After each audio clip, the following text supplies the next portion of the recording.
of genetic engineering. Next thing is the bacterial conjugation involving this plasmid.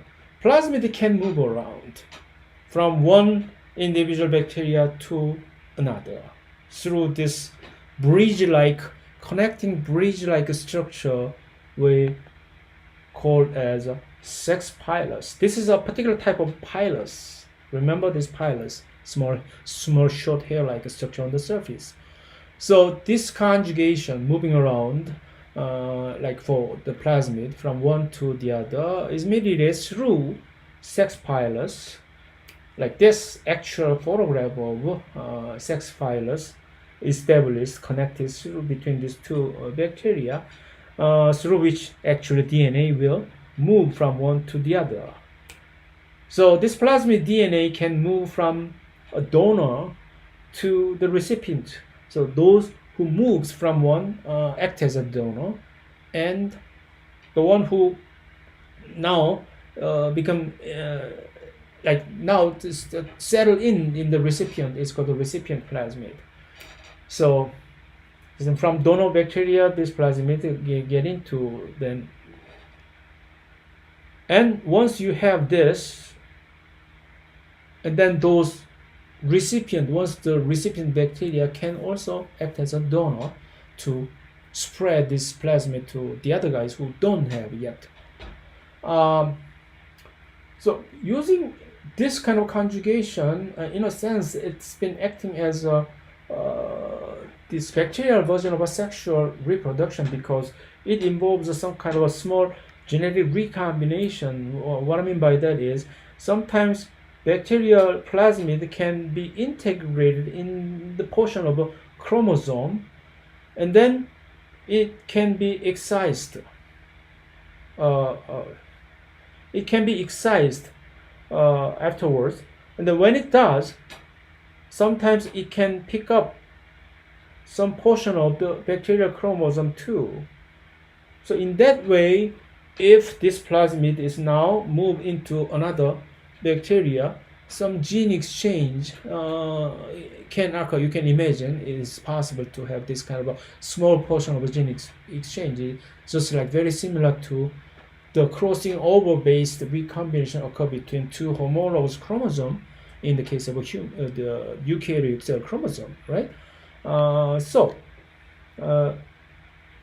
that's for the biological aspect of this plasmid conjugation. That is something that we can say about. So it contributes to their gene recombination among the bacterial population. Okay, so in other words, bacteria, although it is mainly they reproduce asexually, but a little bit portion of this aspect of asexual reproduction has got also like added on to it.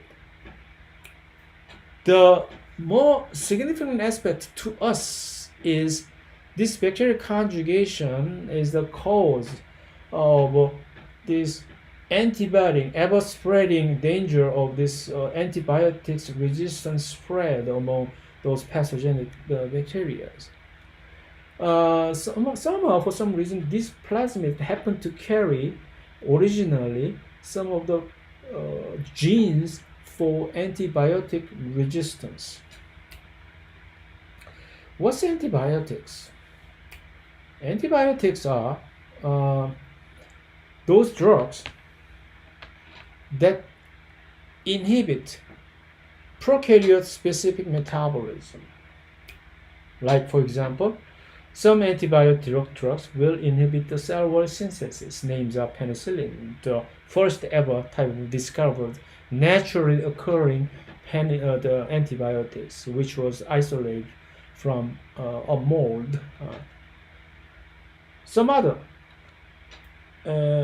antibiotics acting as a inhibitor of cell growth, like DNA replication inhibitor. For example, quinolones. Please do not remember any of this name of antibiotics and their mechanism of action. It's not the point that the reason I bringing up here this. The only point is here is different antibiotics have a different ways of the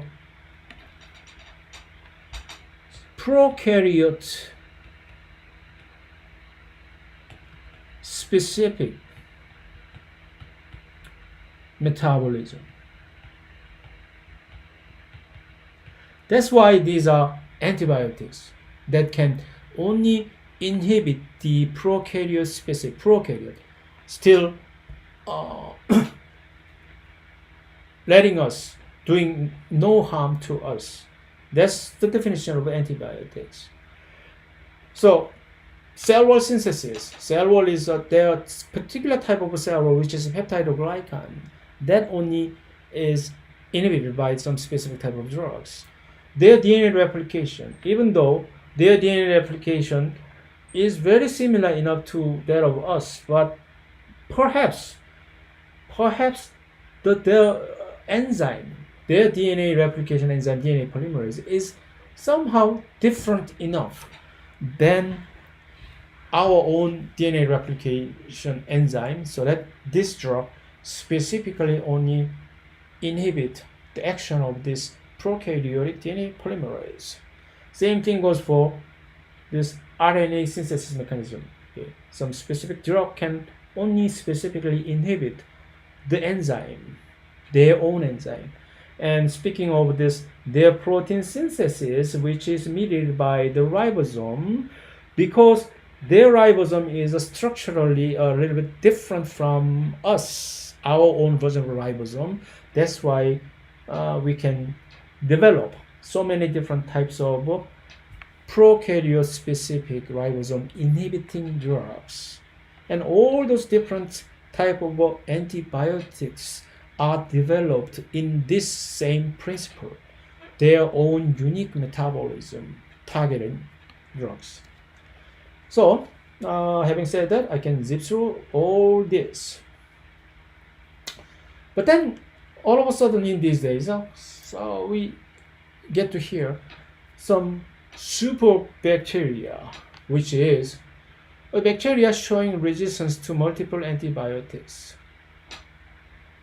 How in the first place they get this kind of resistance? Like I said, naturally, occasionally, plasmid carry some of the genes conferring, making this resistance against a specific type of bacteria due to mutation. So gene mutation occur, and as a result of this mutation, then this bacteria pick up this resistance mechanism, and usually that gene is located in the specific plasmid. What kind of mutation are we talking about? One for kind of an example, although these are all something that the real life case that has been proven that as a case. For one example, originally this is antibiotics. It came in, and it has this type of particular target, a protein. But then mutation, DNA mutation, result in some kind of a different, structurally different target protein. So this particular antibiotic drugs no longer can bind to this target, as it become obsolete, useless. Now that's one such a kind of a mutation that we are talking about. How about this type of a different version of a mutation? Okay. Originally, this drug can come in, but then one of these transporter protein on the cell membrane, pick up some mutations so that it can act as a specific pump. So you pick up this inside of this bacteria, pick up this drug, and then kick them out. Then no drug can be present inside of the bacteria. That can also provide this resistance mechanism. Some occasions actually mutation can create some of the actively destroying enzyme. So even though these antibiotic drugs come in, this particular mutant version of enzyme find each of this drug and then destroy, and then that's another mechanism. And even some mutation make this architecture of this outside of a cell membrane different, so it does not allow the penetration of this drug in the first place. So all these things, different mechanism. Here, what's the point? Do we have to memorize all this occasion? No. The point is, using this type, all different type of mutation now can practically result in this type of possible scenario, so that as a consequence, the action of each different ways of action of antibiotic drugs become inactive, is if you can understand this flow. That's it. But now, getting back to this resistance mechanism. This spread of resistance mechanism, even if one bacteria pick up this resistance gene as a result of a mutation, as long as it stays within its bacteria itself, it doesn't actually do any too much harm. But the problem is, through this conjugation mechanism, now it can spread from one to the other. And then now it's just increasing the resistance gene in a given bacteria, right? So now if you can accumulate more than one such resistance mechanism, like 3 or 4 in one single plasmid, now you just declare yourself as from now on I am a super bacteria. Come on. Any different types of antibiotics, challenge me. You can say that. So here, actually the biggest contributor to the spread of antibiotics resistance to create the superbacteria is a man-made stupidity. So humans inadvertently selecting for the resistance bacteria by pouring in the unnecessary excessive amount of antibiotics used, where actually those antibiotics are not necessary to use. For example, whenever you pay a visit to a clinic, like for treatment of a common cold, which is a viral disease, and usually the prescription comes together with the antibiotics treatment. Even though there is a little the logic behind in that, since you got weaker by this viral infection, so there might be a chance of a secondary infection from the bacteria, you become more vulnerable, so you, however, still it's too much, and in most of the cases, if you are not getting these antibiotics, you become unhappy. So that's why even those medical doctors know this antibiotics prescription is useless, but they actually, for the sake of to encourage your mood, just given. And more seriously, in livestock industry, when those livestock, cattle and poultry are grown in a highly concentrated area, very crowded area, you cannot but use the huge amount of antibiotics. Otherwise, all those high density population of they are so vulnerable to infection, and so huge unnecessary amount of antibiotics are added into those the animal feed, and that's obviously a big factor in boosting the superbacteria over there. So one way or the other, this human activities are the one mainly responsible for this, the resistance, the multi-resistance bacteria, which is summarized in this diagram. So if you do not do this, practice this, actually those carrying the multi-gene, multi-drug resistance genes carrying bacteria is actually less threatening. In nature, they will naturally will be taken over by the so to speak normal bacteria, because they can grow faster than these guys. These guys that are mutant bearer. So in overall general behavior, these mutant bacteria that shows this resistance against antibiotics will have a less advantage in competing with other bacteria. Only when they have this competitive edge, when there is a presence of antibiotics, which is created by the human activity, is such an irony.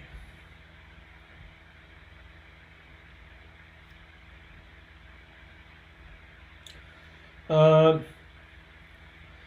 actually, serious matter is now at least some specific kind of bacteria was discovered that these bacteria show the resistance to all the possible kinds of available antibiotics. Then there's nothing we can do about this kind of bacteria but simply pray for our internal immune system win over. But that's only the case of a slim chance for the healthy, young healthy individuals. But those who weaker, like let's say weak immune system, like old people, and the seniors and the young, the children, will become much more vulnerable to this danger. So these days, actually, hospitals are the one that you have to be really, really concerned over whenever you visit. That is the actually main the location where you can pick up these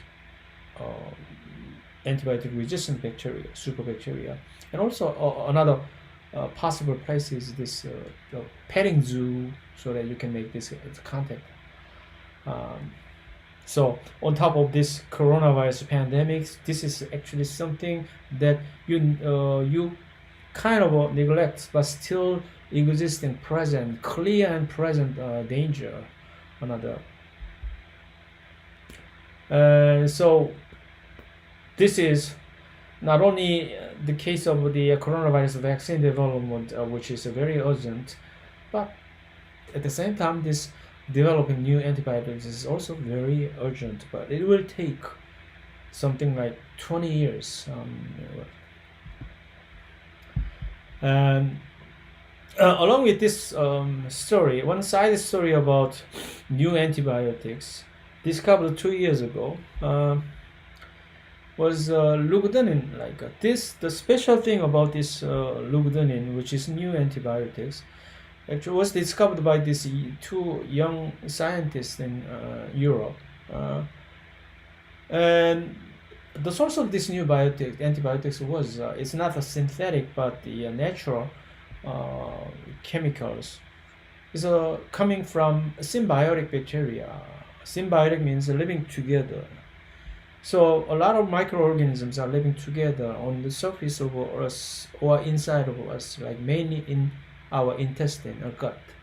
And this particular symbiotic bacteria happen to be living inside of our nose, and this bacteria secrete some specific chemical acting as an antibiotics named Lugdunin. And so among the drug resistance, multi-drug resistance superbacteria, this named as MRSA, methicillin, is a type of ampicillin. Methicillin-resistant staphylococcus. This is one such very famous and deadly superbacteria, and it turns out that this Lugdunin so effectively killed this MRSA type. So it's been like a music to ears of this uh, individual concerned in this particular area of research. So this mRNA, even though this one looks so pretty, but they are so dangerous, and this is a real photo that actually this bacteria making this damaging on the internal tissue of human like this. But also certain type of a white blood cell like the here, one such white blood cell is named as a neutrophil.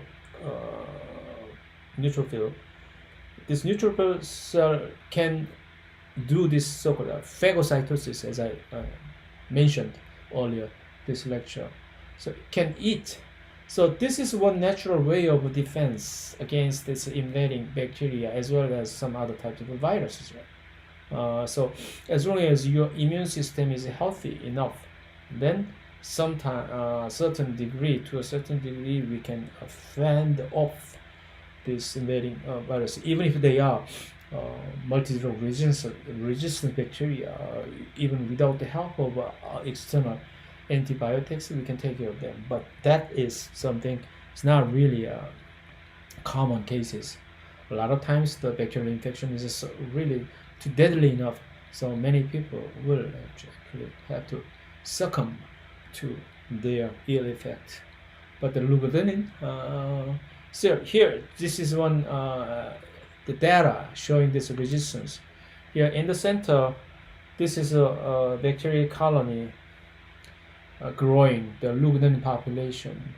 And here, the reason why there is a clear barrier between this Lugdunin population and the other, this Staphylococcus, the multi-drug resistant bacteria, is because no one can cross this border area because this Lugdunin is being secreted from this bacteria. So that clearly shows that the effect of this Lugdunin coming from made by this bacteria, our natural internal living bacteria, the symbiotic bacteria. And this is not the only known symbiotic bacteria providing any help.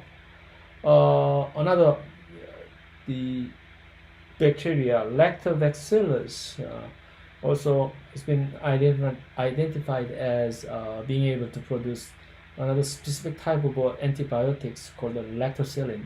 Right?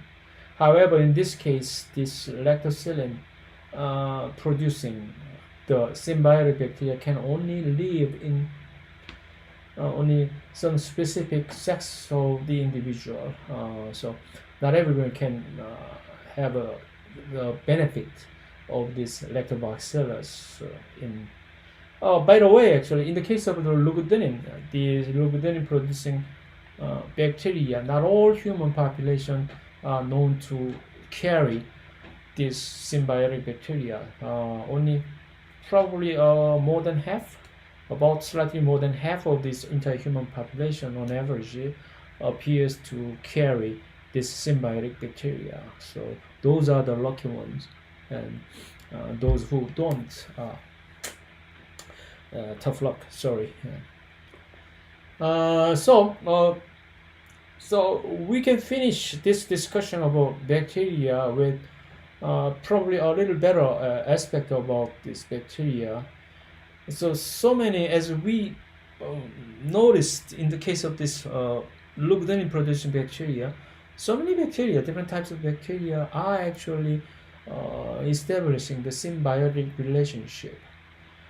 So many bacteria and other microorganisms are living together with us inside. So those bacteria are living inside of enteric bacteria. Many of them are symbiotic bacteria. Actually, they are the beneficial bacteria. Some of them are pathogenic, and some are parasitic bacteria, like taking only their own benefits taken and do not giving any to us. And some others are neutral, not giving any harm but not giving any benefits type of but obviously majority of them are actually those are the one giving us some kind of a favor. That's why they are uh, in the course of evolution they still live together with us. We can easily imagine. So actual overall entire number of microorganisms, most majority of them are bacteria, are estimated to have the several times as many as the actual human number of cells uh, by estimate. So simply not minding any actual specific numbers. Here the point is actually there are really too many different types of bacteria and some other small microorganisms are living together with us. So from now on, actually, it is actually practically more. It should be more sensible that when you define yourself, what is actually you? Are you actually own your the entire body made up of your own cell? Is that actually should be defined as yourself, or something that entirely including other living organisms together with this is a true yourself? This is something that we have to think about seriously because of this such a tight, intimate relationship between the symbiotic and also other the bacteria and us. Yes. Here, this is one scanning electron microscope picture of the surface bacteria living on our skin surface. Look, uh, and this hand palm print. Once you make this palm print and all this glowing area, red and the the, the greens are the one actually representing the area occupied by the bacteria. So basically, literally, we can say that our surface is full of entirely covered with different bacteria. And so among them, actually, majority of them are living in the particular location, yeah, the gut intestine, and so there they as a result of their specific metabolism, mostly through the fermentation, the nature of what exactly the fermentation is, we are going to take a look at in the later part of this chapter later on. But the product of this bacterial metabolism excuse me is the one actually very beneficial healthy compound, and so those bacteria and other microorganisms that produce such a beneficial product defined as a probiotics. So these probiotics are microorganisms that provide health benefits when we consume them, when we eat them. So the benefit of the probiotics,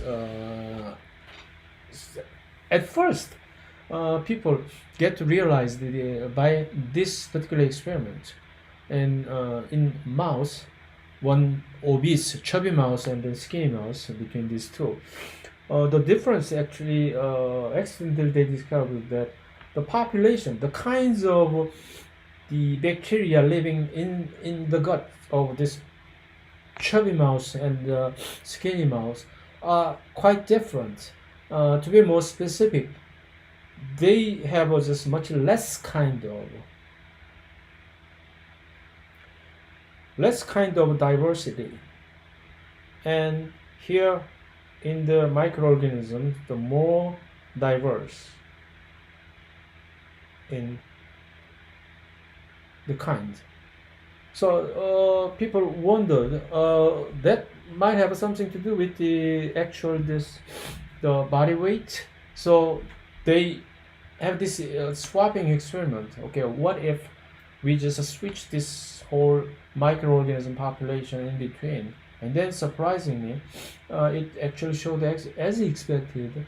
So those samples took from the obese mouse, when injected into the normal type, and then it made this normal type mouse much bigger, obese.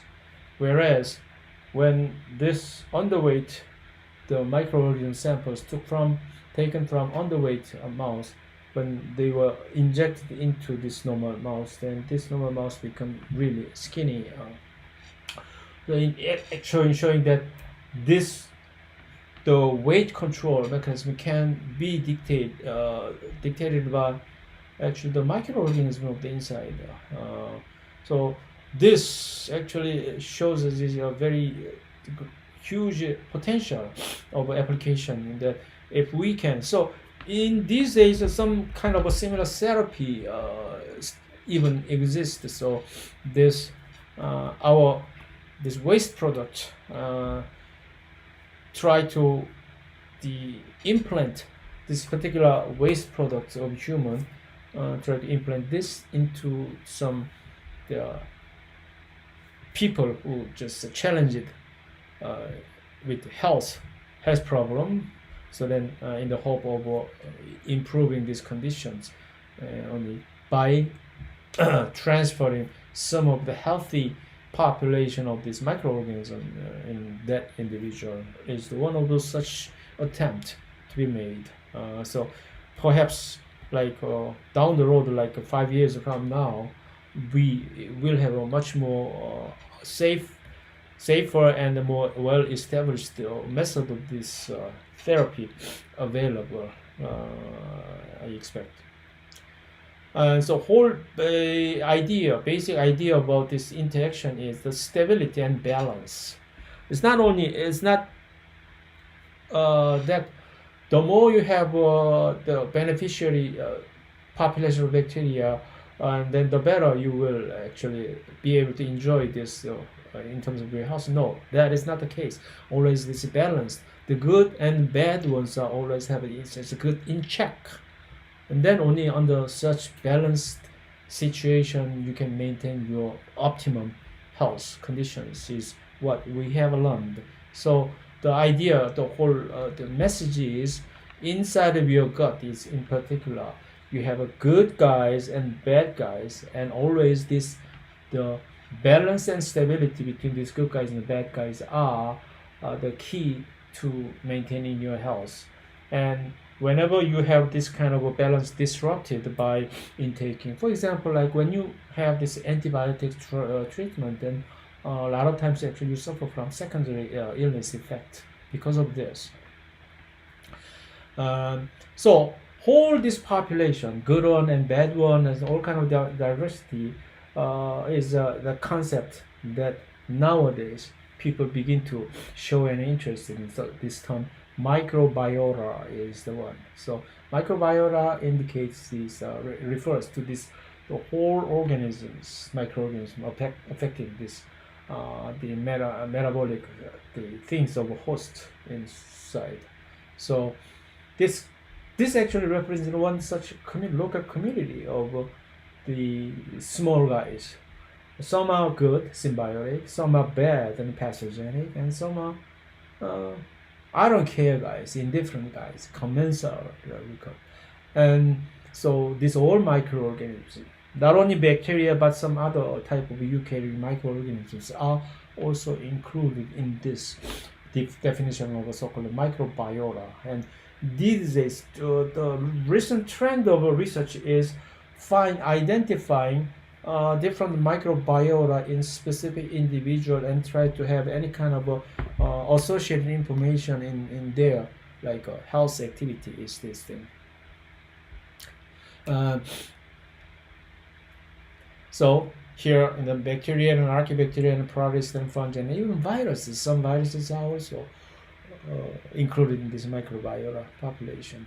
And here, all kind of different interaction and complexity aside, one thing that we can have this is this whole stability of the microbiota can control our metabolism in positive ways, and also provide some protection against some other potential danger of a pathogen attack. Is two major way of this benefit that can get from this microbiota.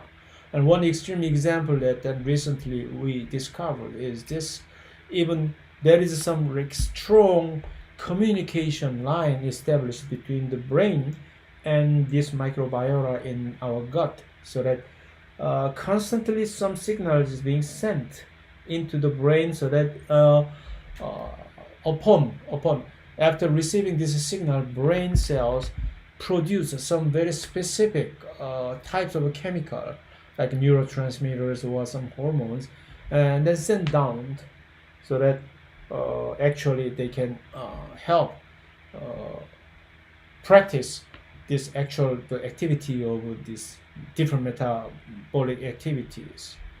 So like if this communication line is broken, then this one cannot also come, and overall obviously both brain part and this the digestive gut part will suffer from adverse effect, is probably anticipated, that result that you can anticipate, isn't it?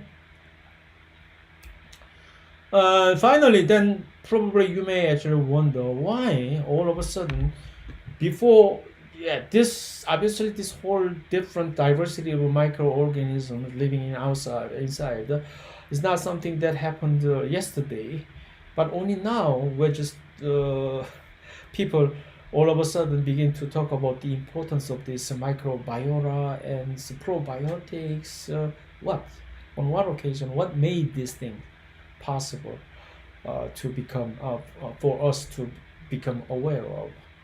Is here comes this the power of DNA sequencing. As this technology of this genome sequencing advances, now it's so easy to pick up and easily sequence all different types of organisms, DNAs in a nutshell. So-called the new branch of this identification of those different genomes called Metagenomics, and this is basically a new technology of analyzing on-site, on their natural habitats, on-site identification of all those microorganisms. This problem of all these different microorganisms, previously in the past, why we were not able to identify these guys, because these guys are very recalcitrant, like they resist the usual conventional way of identifying different microorganisms. You pick up the sample from their natural habitat and you bring them into the laboratory and culture. This bacterial culture, which is something that growing them by providing some artificial food and artificial environmental setting, only small fraction of the microorganism can actually grow in this culture environment. So it's cultivable. So these are cultivable.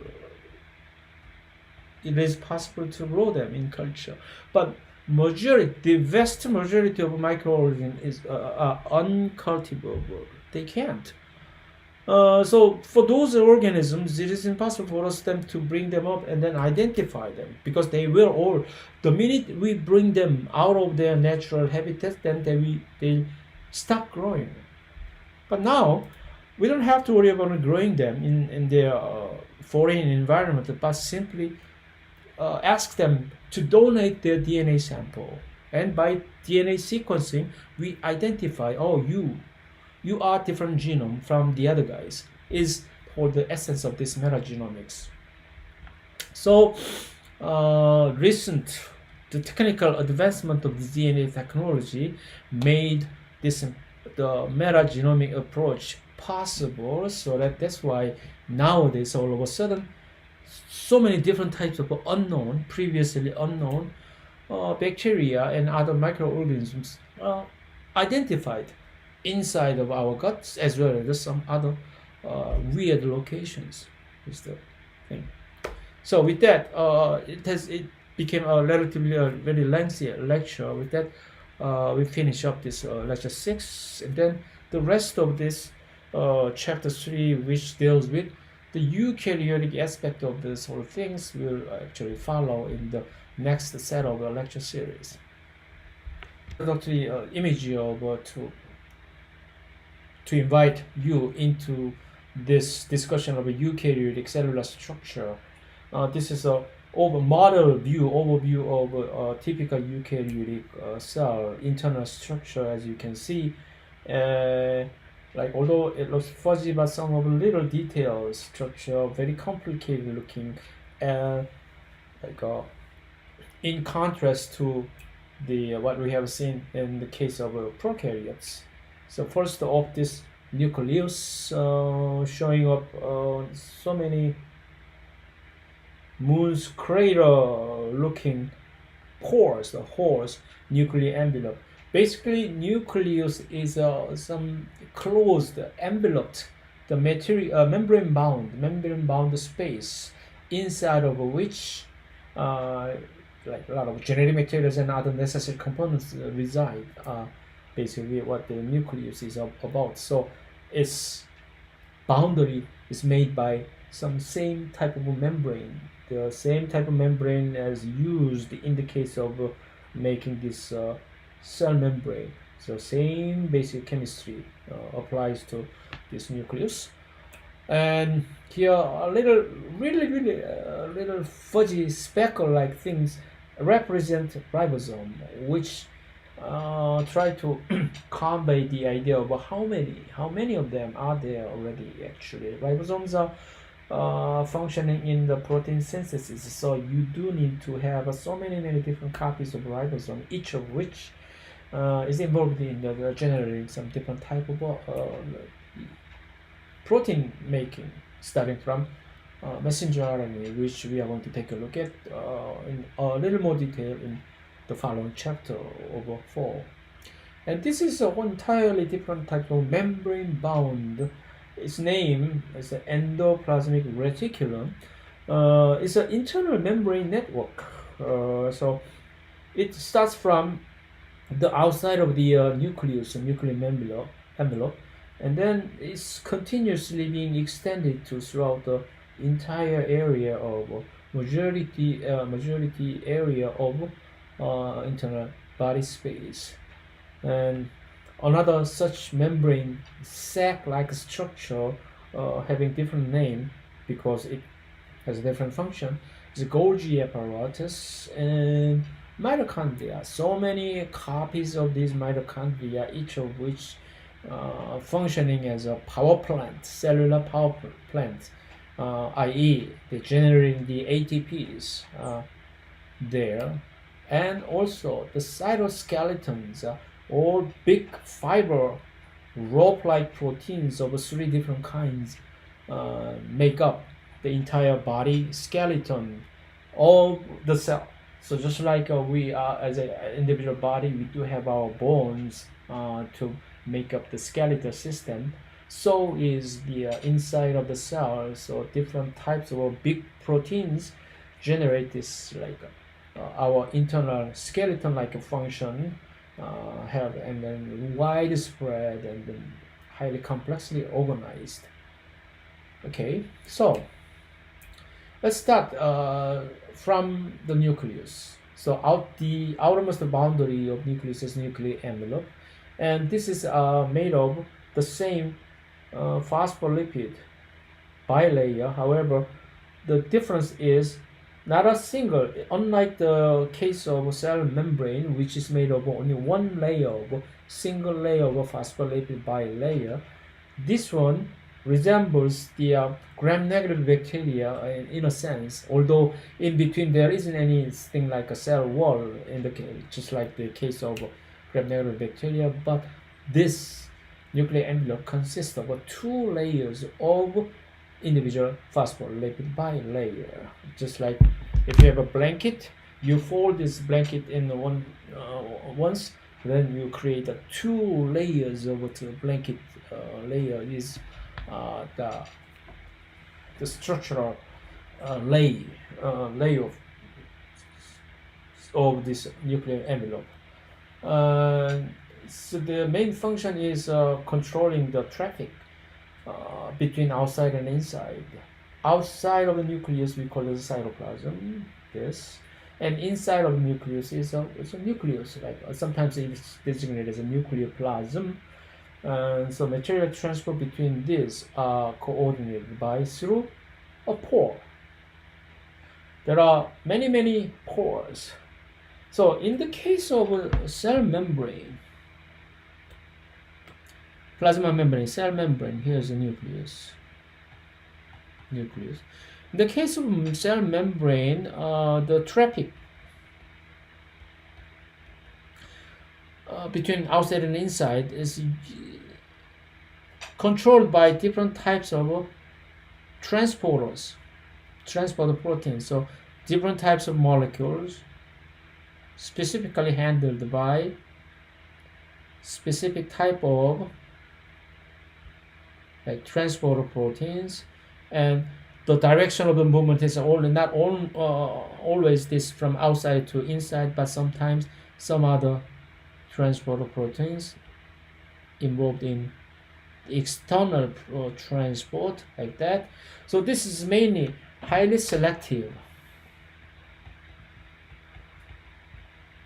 So if you handle the transport in this way, and each is different specific type of molecules is going to be handled by different type of transporters. So it's become very discriminating.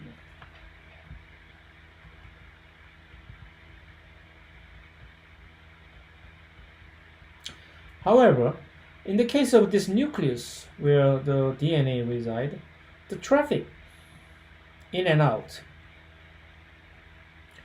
is much less. So you can actually literally characterize that as a non-discriminatory. So it is not handled by some specific transporter proteins, but simply a specific type of a pore.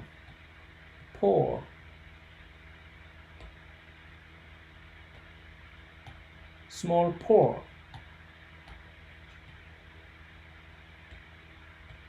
Like that. So through which anybody who can pass through in terms of its size, if their size is small enough to go through this small pore, then you are welcome.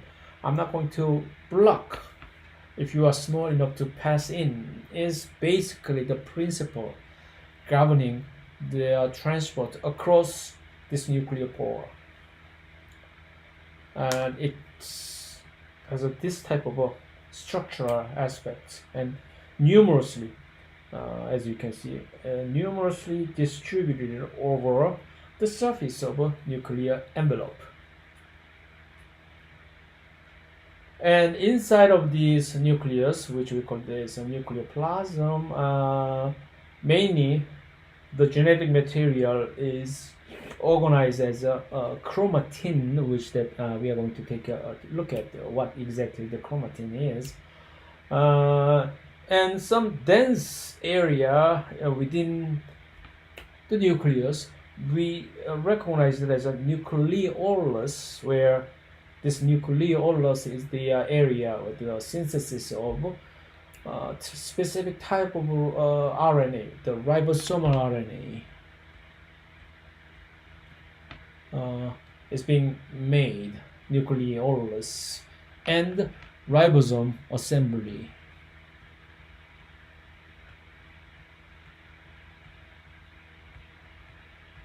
What I mean ribosome assembly? Although ribosome is the one that actually consists of, ribosomes are like small subunit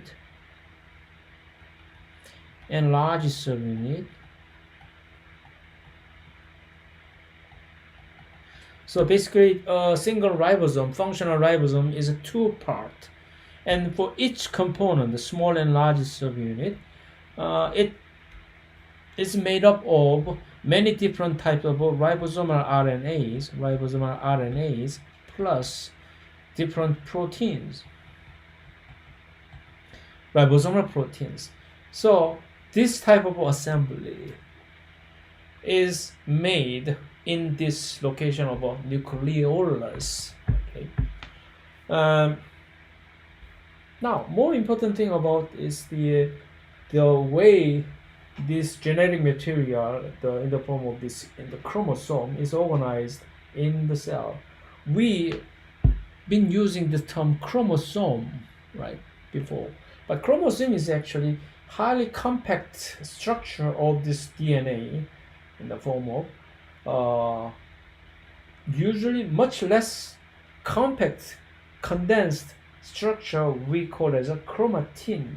The comparison between chromosome and chromatin would be like this photograph would be one of those best example. So if this was the chromosome,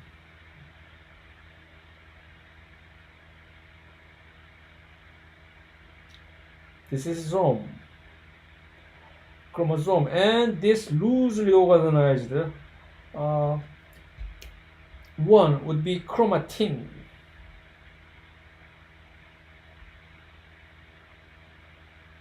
In other words, the same, although these are same genetic material, we usually all together we casually distinguish it call it simply chromosome. However, to be more accurate, this chromosome, the structurally speaking, this highly compact condensed structure of genetic material chromosome can only be found in a very specific occasion of the cell, just right before the cell is about to divide into two. So just prior to the cell division, this whole DNA in the nucleus is organized into chromosome, which is highly compact, highly condensed structure. And for the rest of the period, the way usually our DNA is organized is a much less condensed, loosely organized form of this chromatin. And then when it's time to divide, then it's just like it's time to move, then you have to pack. So you just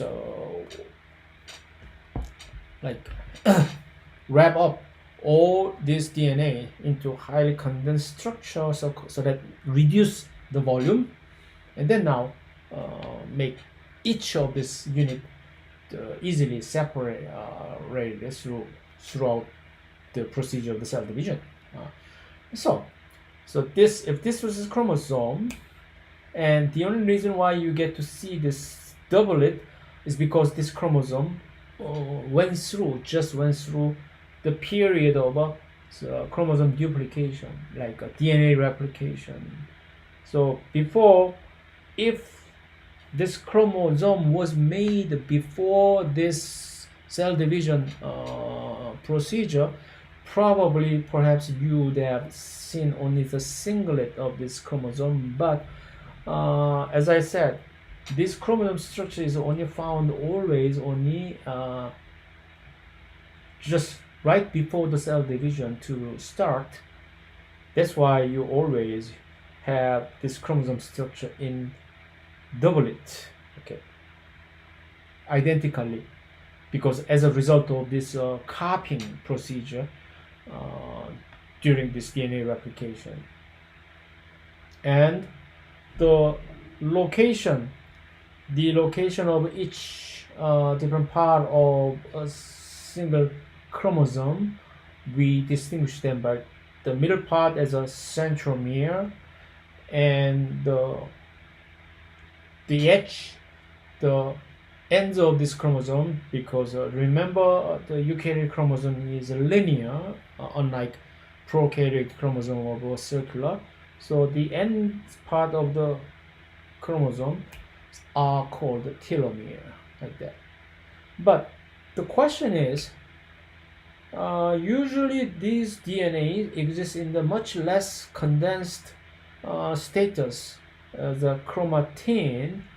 Then by what mechanism this loosely organized DNA can pack up like this highly condensed structure? That comes like the function. Such function is provided by the interaction of this DNA with specific specific protein. Its name is a histone protein. So the organization of histone plus DNA in a certain very regular interval, we call such organizational unit as nucleosome. So nucleosome is, once again, to summarize, is a functional organization unit, nucleosome.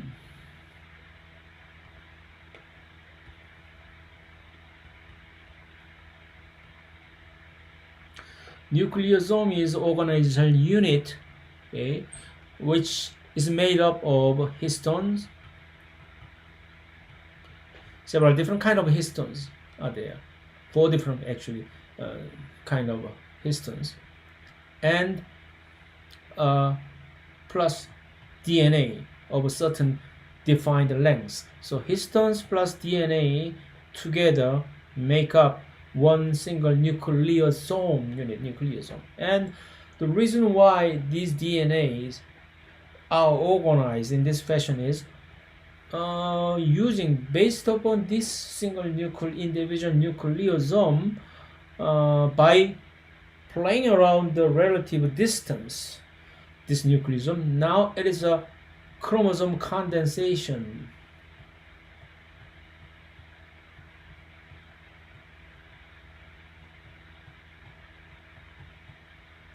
Is achieved by the arranging the relative distance among different nucleosomes. So if you place each of these nucleosomes so closely together, we are not only talking about this two-dimensional, one-dimensional, two-dimensional way, but remember, this is always like 3D way of organization, so you can actually achieve a much greater factor of this condensation. In fact, to give you a kind of a comparable idea, like if we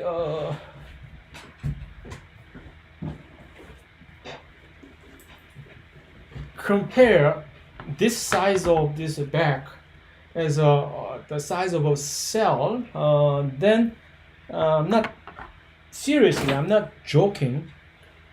So actually the entire length of our entire genome from the start to the end, if you lay on compact formation, then it will reach like up to something like 86 kilometer, okay, which is 86 kilometer from here to and from Seoul to like Suwon. I guess the distance is like approximately equal to that distance. It's an unbelievable. Then that huge, such a long, the DNA can be effectively reduced in volume to become such a highly compact small structure that can be fit into such a small size of a bag is thanks to the work of this nucleosome based the chromatin condensation. So if chromatin condensation result in ultimately the chromosome. So this chromosome is the maximum highly condensed structure, whereas chromatin is less condensed structure, and there are several different degrees of condensation exist in the status of a chromatin. So sometimes certain chromatin relatively shows higher condensation properties, whereas some other times certain regions show much less condensed structure. Loosely organized structure is a type of a general property of this chromatin. The important fact that we need to carry on over here is some specific type of structure called the nucleosome, which is made up of protein, some kind of histone protein plus DNA, and by around the center of a certain histone protein core, DNA are wrapped around in a specific way, and that unit can come closely, tightly together. Then it can generate more condensed chromosome structure. Whereas if you scoot over a little bit more, so that the space between each individual nucleosomes become wider, than now we are talking about loosely organized chromatin structure. Is the difference.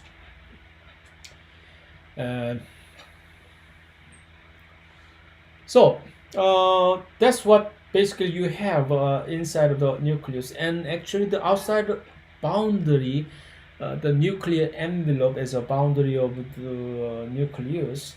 Not only are they engaged in the traffic, controlling the material transport in and out, but also structurally speaking, it is very important in that the presence of this nuclear envelope is essential in the maintenance of stability of chromosome position. The stabilization of chromosome position is extremely important in that, as because in this figure, which shows the space of a nucleus in colors, because each different chromosome was labeled in different fluorescent color. Okay, so the same color of a chromosome indicates as the same color of area indicates the area occupied by a same kind of chromosome. As you can see, different chromosome here, the point is different chromosome occupy different area of the nucleus. It is not something that chaotically, randomly mingled with structure, but it's like a territory, let's say. So this is something that chromosome territory. And each territory doesn't want to be trespassed by others. If that happens, and usually a very undesirable consequence follows. So such an example can be discovered in this case of a particular disease called progeria. Full name is Hutchinson-Gilford progeria, which have this specific symptom of premature aging syndrome. Probably you might have come up with several such photograph of this little individual. They are all very young children, of like at their teens. Like, I shouldn't say these young children, but they are teenagers.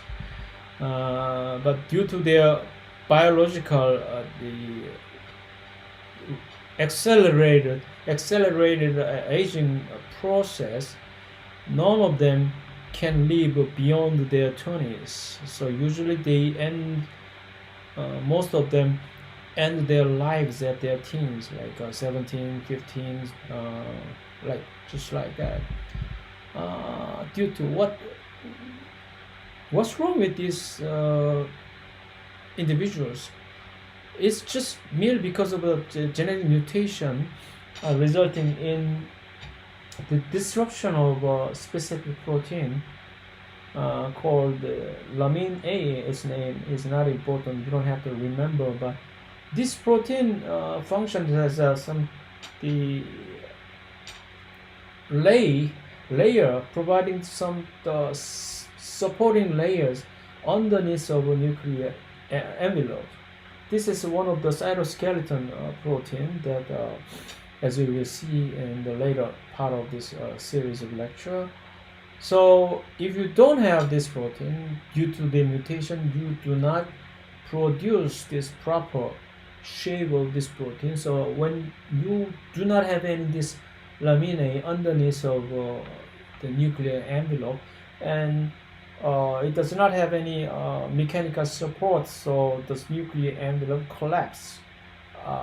So like as you can see in this fluorescence photo image of micrograph, the green fluorescence basically labels the edge of a nuclear envelope here, and as you can see, the individual not carrying this mutation has a really nice round shape edge of a nuclear envelope, whereas this individual having this progeria symptom has a really folded, crooked shape of due to the mechanical collapse of the nuclear envelope. In itself, what's wrong? You may wonder actually what's wrong with this. Like if you can, as long as you have everything intact inside, should be okay. No, it's not. In that, when you have this, then what you have as a consequence is a shift in the respective location of each individual chromosome, as you can see, which indicate that somehow the disruption in their original stability of the chromatin territory. Then what it comes as a consequence is whole disturbance in the control of gene expression. So when you have this chromosome territory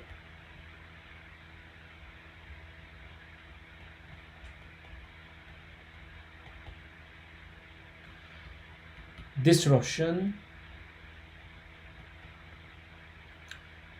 then for some specific region that I would like to share, but time and some other degree of difficulty constraint advice against it, so I will not do that. So this chromosome territory disruption result in the whole disruption in the gene expression control. So it interfere with normal gene expression control. Then as a consequence, then everything go to south, and that type of similar result also is found in other types of serious disease, including the cancer here. So different shift in specific location of the specific protein, and also some of the well-known series, the immune defect. So it's a same consistently this relative location of a chromosome, different chromosome, appears to be very important because it's maintaining its respective territory is very critical in maintaining proper gene expression control, is what can sum up this whole scenario, story about this, the nuclear envelope collapse and resulting consequence of this premature aging syndrome of progeria.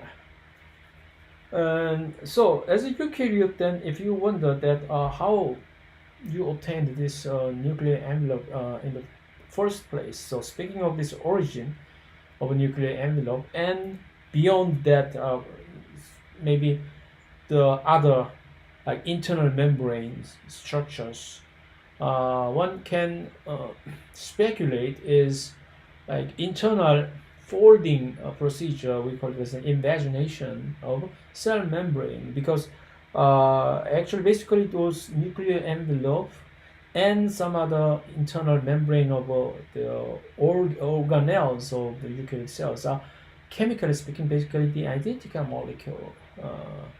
So what you can imagine as the procedure through which the internal structure, including the organelle and nuclear envelope, arose is like this. So this once this was a prokaryotic cell, a prototypical cell to become a first eukaryotic cell. Somehow, two sides were being pushed, then pressured, so some part of this got folded inside like this. So internally, this portion of the cell membrane, once they were in the outside, got folded into, and then eventually this continuous same directional push generated eventually made some separated distinct membrane bound area like that.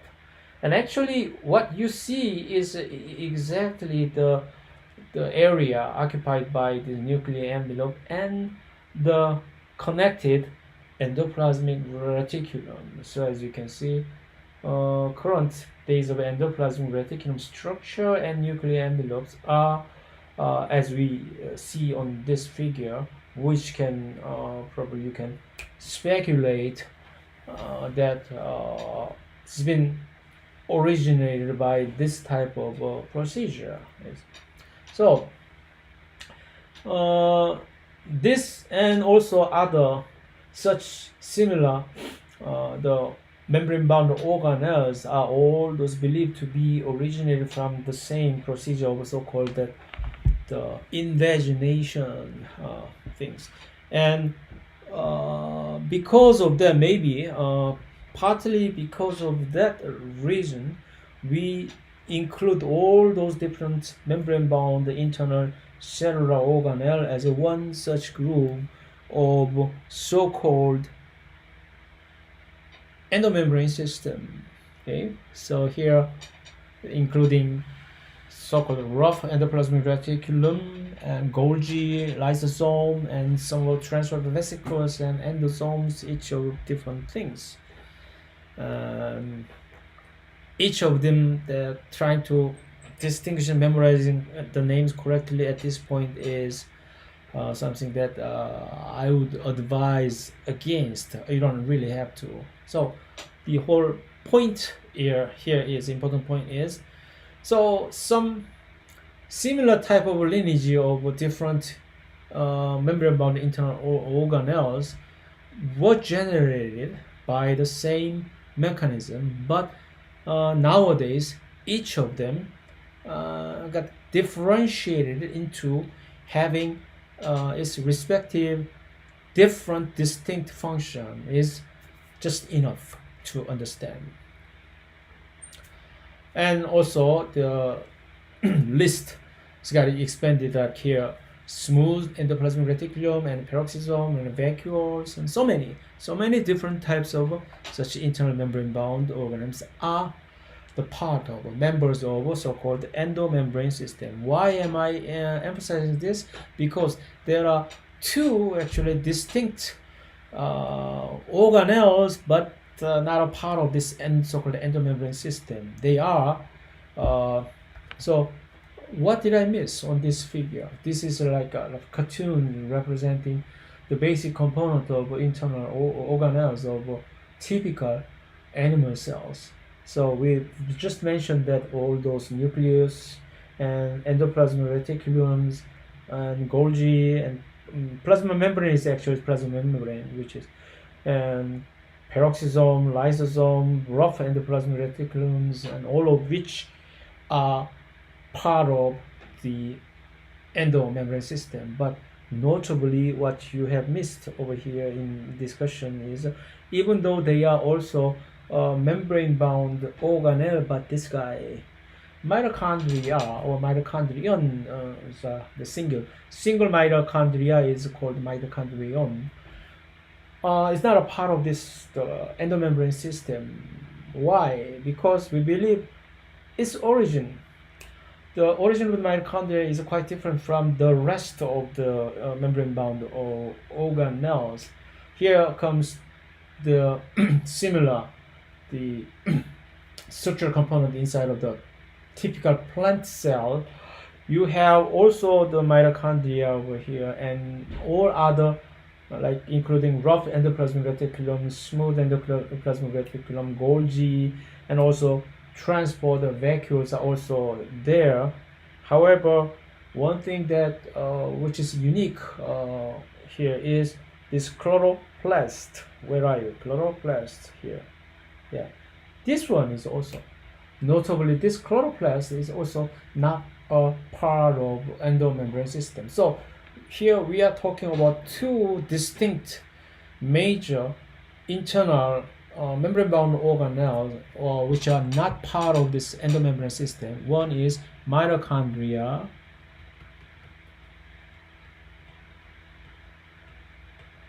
the other one is chloroplast.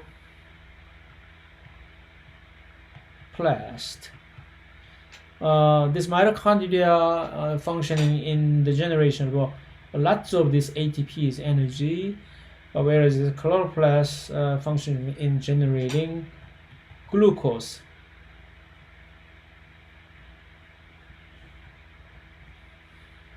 Photosynthesis, in the photosynthesis from the sunlight, right?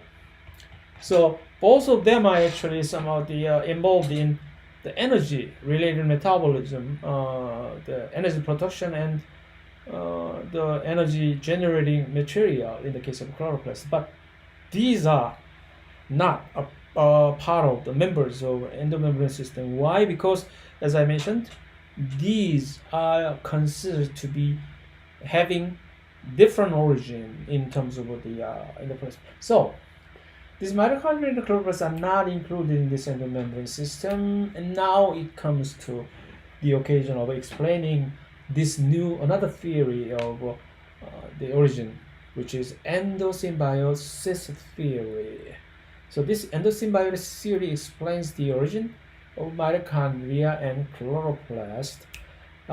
Basically, what it's saying that both mitochondria and chloroplasts are actually they are free-living bacteria, and then somehow became captured by bigger bully guy.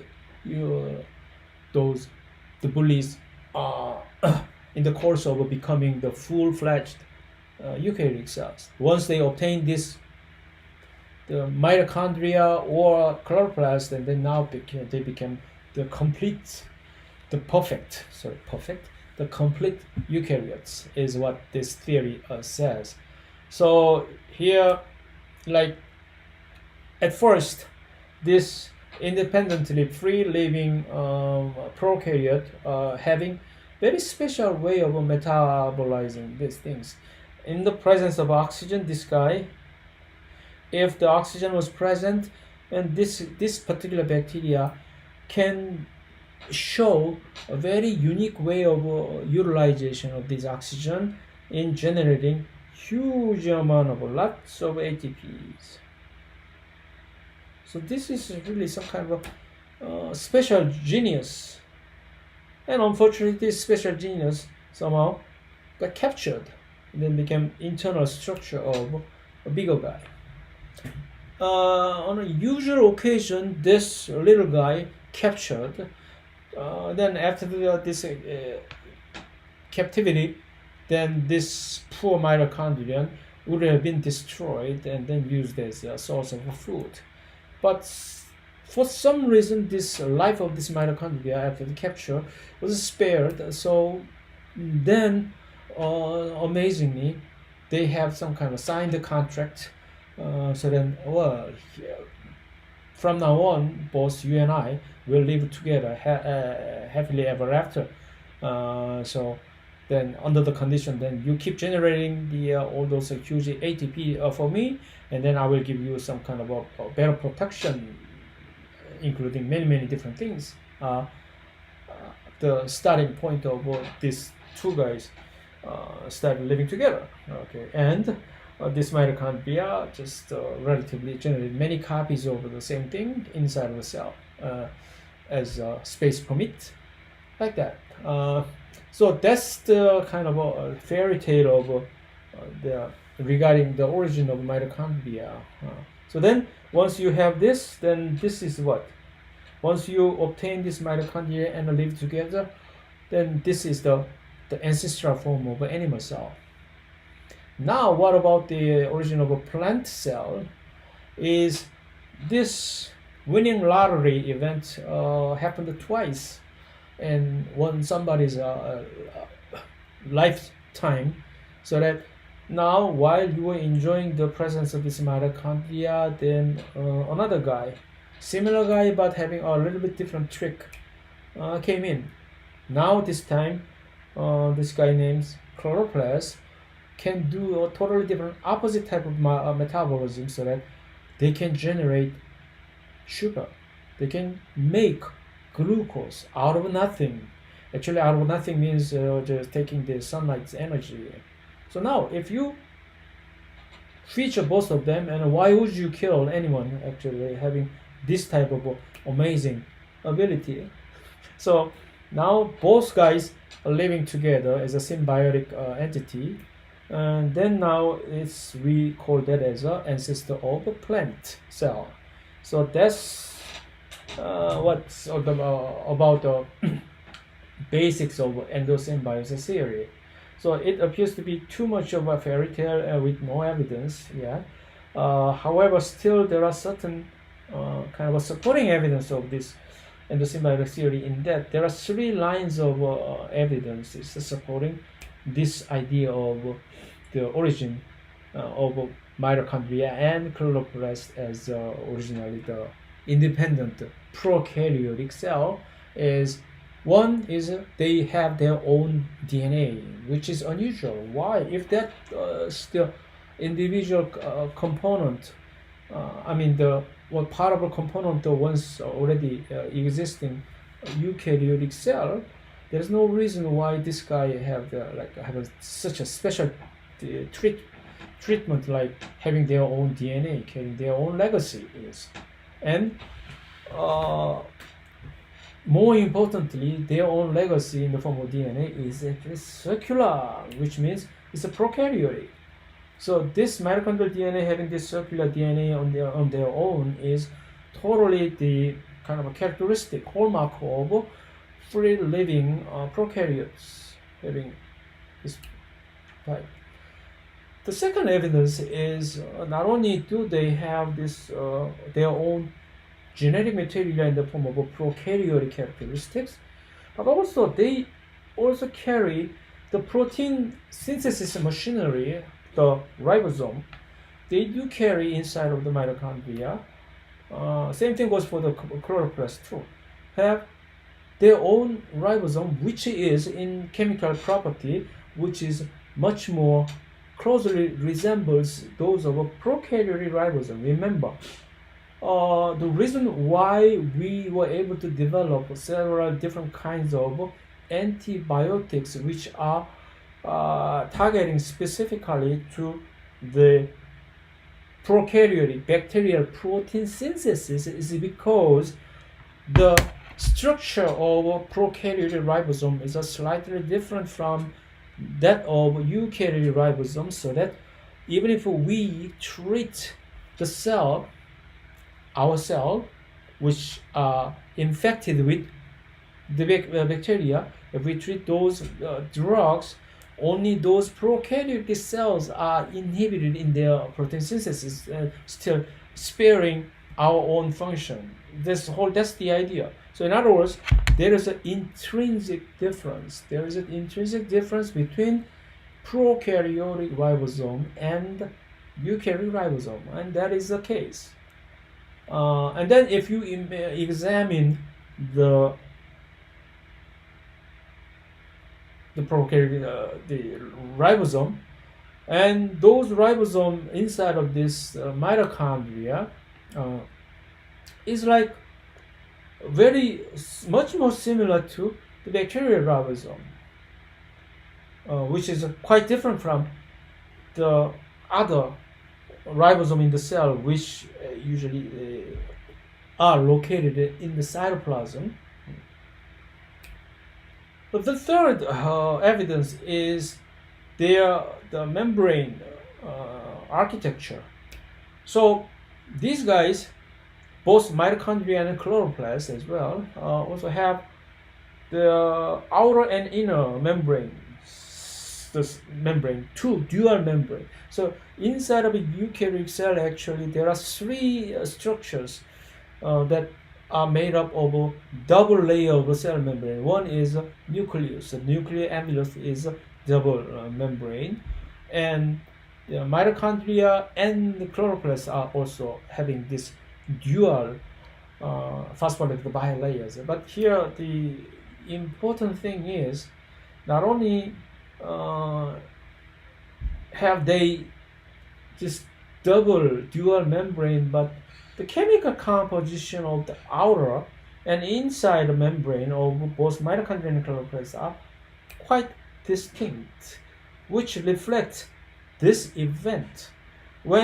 If those two, mitochondria or chloroplasts, were actually the independently living bacterial cell that came from outside, the entry procedure would have generated this type of picking up the area of this host cell membrane during the capturing procedure. This is the only way you can internalize any object from outside as a cell. So if this was the case, then this membrane structure came in, and now here its original cell membrane is inside, and the outer membrane portion is actually came from this host cell membrane portion. And then if you examine the chemical structure, actually indeed outer membrane is chemically very similar to the archaea cell membrane, and the inner membrane is more similar to these days of actual true bacteria, which is in agreement with the idea of the eukaryotic cell is actually genetically and then evolutionally in terms of its evolutionary lineage is much more close to the archaea. So that's why we believe that the eukaryote was evolved from one branch of archaebacteria, and then it makes sense perfectly.